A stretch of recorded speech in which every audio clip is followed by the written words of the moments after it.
Le mot du jour, Agora. Nissim Sultan. Politique, commerce, religion, art, philosophie au cœur de ville. Mais que reste-t-il de l'Agora?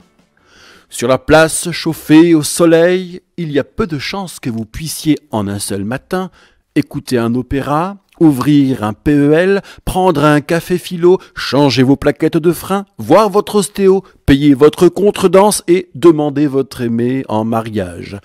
Dans nos mégapolis, tout est éclaté, à distance. Difficile d'être à tout dès lors, et donc d'être tout. Mais quid de notre activité sur la toile? Notre vie virtuelle n'est-elle pas brassage, partage, service, rencontre, pensée, loisir, soit autant d'expériences sensibles, voire intelligibles? Les chats, c'était il y a peu autant de forums de discussion, exacte traduction latine de l'agora. Que nous manquerait-il de ce dehors à l'écran?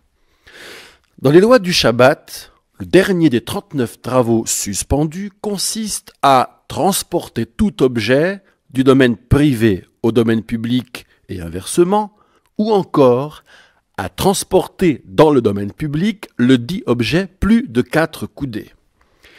Le domaine privé se dit Reshut HaYahid, que l'on peut traduire par lieu de l'autorité de l'unique, en l'occurrence la nôtre, si nous sommes là ou le propriétaire. En effet, nous administrons notre chez nous selon notre vision, sans en rendre compte, sinon à la loi, au tout venant. Le domaine public, quant à lui, se dit Reshut Harabim, soit l'autorité du nombre. Non pour dire que tous ont autorité dehors, mais que personne de ce qui circule au dehors n'y peut instaurer la loi de son foyer. Ce ne serait rien de moins qu'une dictature, par essence paternaliste. Dehors, c'est la réalité du nombre, protéiforme, hors du contrôle d'un seul, celle qui déstabilisera les plus fragiles sans doute, voyant dans ce dehors indomptable un lieu de non-pureté, pour reprendre les mots de Rabbi Shmuel Bornstein, auteur chassidique du XXe siècle. Shabbat, donc, il s'agira de fréquenter l'un et l'autre sans rien avec soi, et surtout de circuler dans le lieu du nombre sans possession ostensible, en somme sans velléité. Redessiner la distinction entre les autorités. L'agora concentrait en un lieu tout ce qui fait l'homme et le citoyen. C'est le Reshut Harabim intégral.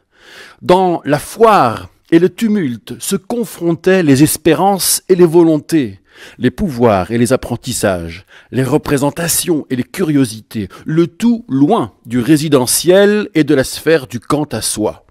Deux expériences radicalement opposées et mises à distance. Et quand, du bout des doigts sur l'écran, nous cherchons, commerçons, partageons, notre précaré, celui que nous projetons, s'élargit en même temps que le tumulte s'invite chez nous.